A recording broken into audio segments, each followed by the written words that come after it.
there.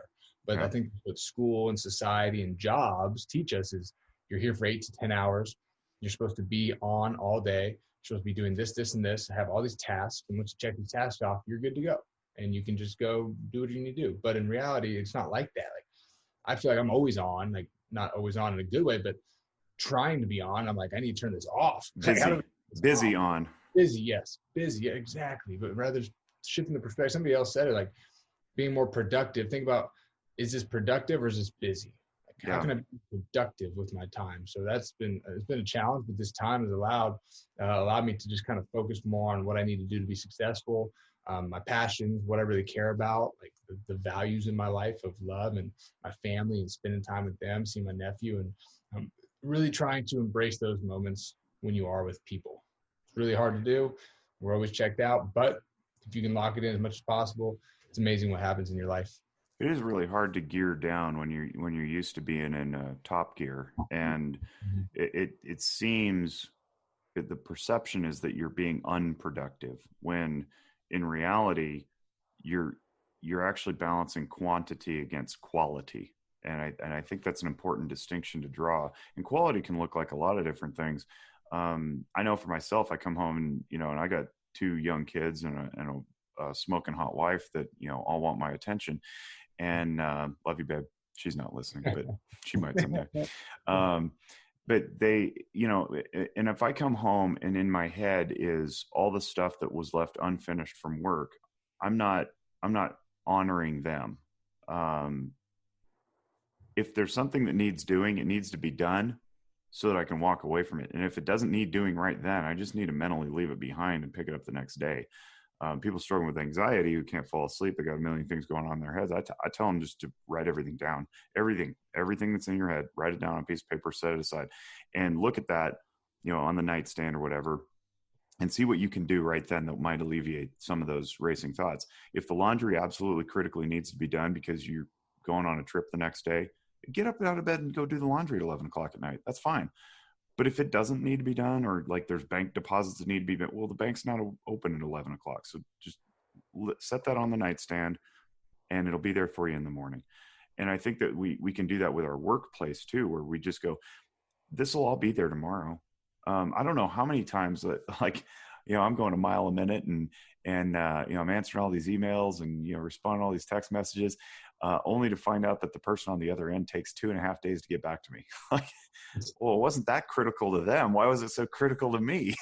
Right. And I think that it's an important context to maintain is the balance, the quality over quantity, and to know that wherever you are, be there. If you're at home, be at home. Don't be at home and be at work. Otherwise, just go stay at work until it's all done. And if the work, quote unquote, never ends, that's a fallacy because nobody's working 24 hours a day. You're doing that to yourself in your own head. And I love that 5 years versus 1 year thing. Give it time, dial down, downshift, and be where you are. Because if we can make it through this, and again, if we go back to that everything is temporary thing, if we can make it through this, we'll make it through anything. And then all of a sudden it shifts all of our perspective and go, things like, well, maybe the brick and mortar college institution isn't all it's cracked up to be if everybody's shifting to online education, right? Maybe working at the office physically in person isn't necessary if we're all executing it just as well from home. Things that previously we thought were, mission critical. Now, I don't know. We gotta readjust our thinking. It's okay to change your mind. It's okay to change thoughts and have different perceptions. That's huge. Yeah, you're so right. I like the fact of the working from home. Yeah. A lot of people are like, you can't work from home. I'm not going to let you work from home. Well, guess what? Still executing the same way. Maybe some are executing better than they were before. They are. Let them do it. Go for it. Enjoy that time. Speaking of silver linings, I mean, that was one of the things that I called like right at the outset. I said, this pandemic, this stay-at-home thing is going to compel our entire clinical profession to get competent at telehealth, because previously for the last 10 or 15 years it's been around, we as mental health practitioners have just tiptoed around it, been suspicious of it, didn't really embrace it, and we sort of didn't have to, because at least in Nevada anyway, provider deficiency being what it is, client demand being what it is, we just didn't have to. We had clients coming out our ears, and we didn't need to be nimble. Well, now we didn't have a choice, and I think that that's nothing but good, because what it's going to do now is it's going to remove the excuses for being able to work in, say, the rural settings. We've done this for 3 straight months now, and now we can, presumably, where all the clinicians live, which is mostly Reno and Las Vegas, we can reach out to the other 88,000 square miles of Nevada that don't have clinicians. And I could not be happier about that. I think the next domino to fall is going to be license portability. I think there's zero reason that we can't execute across state lines now, because all 50 states have made some sort of accommodation to allow for others to practice across state lines, because people were either stuck or they had to travel. And so that basically raises the question of, like, well, were your standards really that different anyway? Or maybe if I have a license in Nevada, I'm allowed to practice wherever I want, because we all were allowed to do it for a temporary period of time anyway, which really means that maybe you're not all that different, and maybe we just need to bring help to where it's needed. So I'm really excited. I'm looking forward to this, these artificial restrictions, these orthodoxies that were in place for no other reason than just protectionism and fear. I'm looking forward to them just melting away. What silver linings are you seeing coming from this stuff? There's a lot of different ones. The main one's the family, spending time with family. I wouldn't have been home during this time if. Oh, that's awesome! Yeah. So that's been huge, man. Getting to watch my little nephews grow up. We got 2 of them now, and they're so cute. They're awesome, 2 little baby boys, and they're such awesome kids. So that's been really cool to watch and be around. And then just the ability that we have to use technology and to help people through technology, and it's not a scary thing.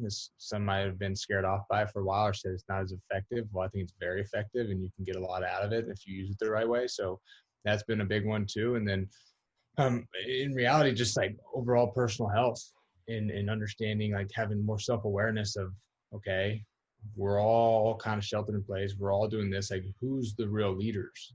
And not that it's the thing to like be a competition, but like, how do you lead at home? How do you lead in your personal life? How do you lead in the office? How do you lead by example? How do you lead? Wow.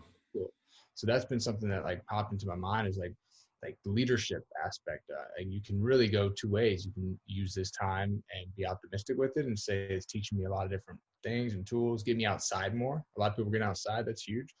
Or you can say, why is this all happening to me? Like you mentioned earlier, like, this happened to me.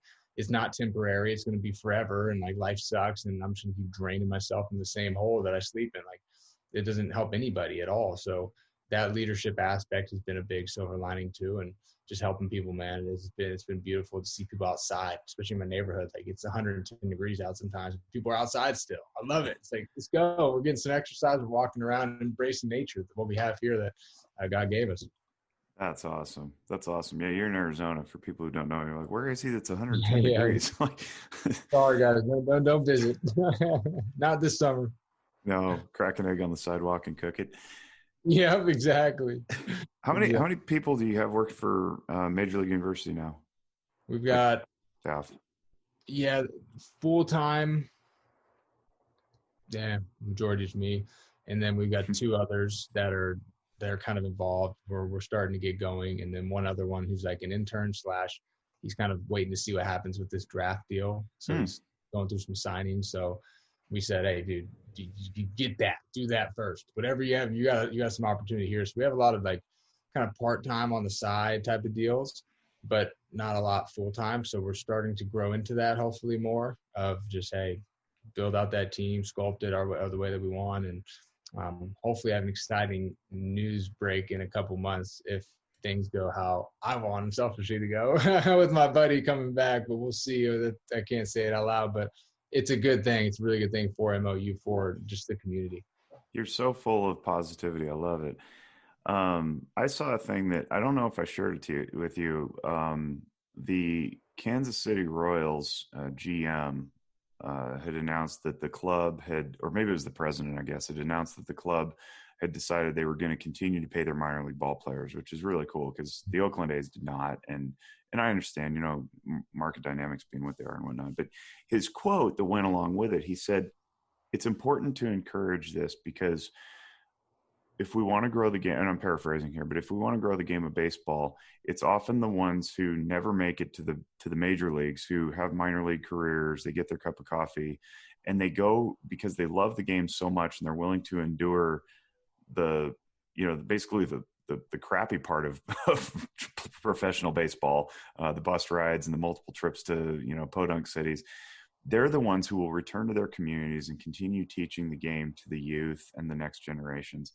And the first thing that popped in my head was you, because that is you. You love baseball so much that you brought it back to the community. And if not for that, like, you would be one of those guys who just was like, yep, got my cup of coffee once, went into the system, you know, played a little pro ball, but, you know, ultimately I'm back now, you know, working my marketing job or whatever.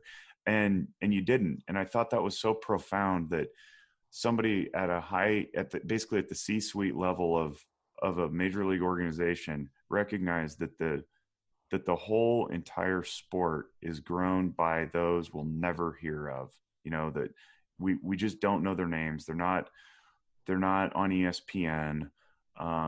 And yet that's the building block. That's the foundation. Those are the keystones. You and your guys are the foundation, the cornerstones of an entire sport, because you continue to come back into your communities and continue to build. And I think that's just great. Like it's not, I want to bring it up here because I think people often overlook the foundational building blocks of organizations, of companies, of professions.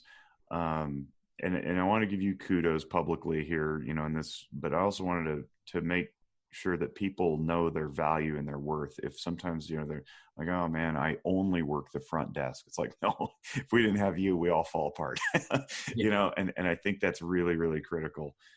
So personal thank you to you. And if you hadn't seen that quote, I'll dig it up and send it to you. Jared sent it to me. We have a friend in common who's a big Royals fan, so that's why that hit the radar. I love it. Let's go. It's amazing. It's so true too. It's so true. So it's good to see somebody saying things like that, you know, especially during a time where we don't even know what's going to happen. Right. Right. All right. So I want to honor and respect your time and let us get on with our day. So I want to close up a little bit. Tell people how they can find you on Instagram, Facebook, Twitter, machines, Google, internets of all sorts. Yeah. So you can find Major League University at Major League University on Facebook, Instagram, on YouTube as well. On Twitter, it's at Major University. For some reason, they didn't let us have the league, so we got the Major University. So if you type Major League University, it'll probably show up, hopefully. And so you can find it on there. And then if you want to find the personal, Austin Byler, all platforms. Twitter, I think, is Austin Byler 14, but it should pop up as the Austin Byler. And then podcast, Champion School, which we got to get you on now. Oh, yeah. So maybe next week, if not next week, the following. Champion School is all about mindset, culture, and leadership. So how do we develop the minds, leadership, and the culture of our programs, of our teams? And we want to have more than just coaches. Right now, it's been a lot of just coaches, but we want to have like practitioners. We want to have football people. We want to have like a CEO, so many different people involved. So that's been a really cool deal, and it's been a lot of fun. Yeah, awesome. All right, so this is something new I'm starting to do with Noggin Notes. Probably should have been doing it the whole time, but oh well. So when I wrap up a supervision or a session or you know, a group or whatever, I ask what is one thing that you're taking away? What's one thing that jumps out at you that you can apply to everyday life? It's a summary basically of, you know, what impacted you. So, but I don't want to ask that of you because you're the guest. What I want to ask of you is, what do you think the audience should take away? What's one thing you can leave them with? It's something that you left me with in the summer of 2019, a year or two ago, whenever it was. You came out and spoke at our Reno clinic, skills clinic. Yeah. And you've mentioned it on this podcast as well. You mention it all the time, and it's the greatest reminder that all things in life are temporary.